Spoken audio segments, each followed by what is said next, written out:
ನಮ್ಗೆ ಪಾರದರ್ಶಕತೆ ಬೇಕು ಅಂತ ಜನ ಡಿಮ್ಯಾಂಡ್ ಮಾಡಬೇಕು, ರೈಟ್ ಟು ರಿಜೆಕ್ಟ್ ಬೇಕು ಅಂತ ಡಿಮ್ಯಾಂಡ್ ಮಾಡಬೇಕು, ಮ್ಯಾನಿಫೆಸ್ಟೋ ಅಥೆಂಟಿಕ್ ಕೋರ್ಟ್ ರಿಜಿಸ್ಟರ್ ಆಗಬೇಕು ಅಂತ ಜನ ಡಿಮ್ಯಾಂಡ್ ಮಾಡಬೇಕು.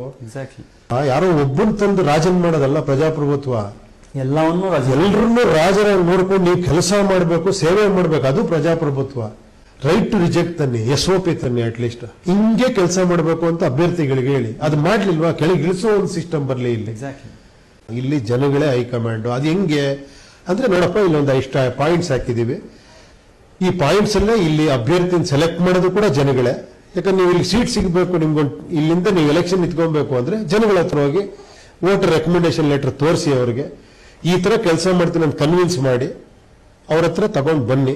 ಅವರೆಲ್ಲ ಜಾಸ್ತಿ ಜನ ನಿಮ್ಮನ್ನು ಒಪ್ಪಿದ್ರೆ ನಾನು ಸೀಟಿಗೆ ಟಿಕೆಟ್ ಕೊಡ್ತೀನಿ.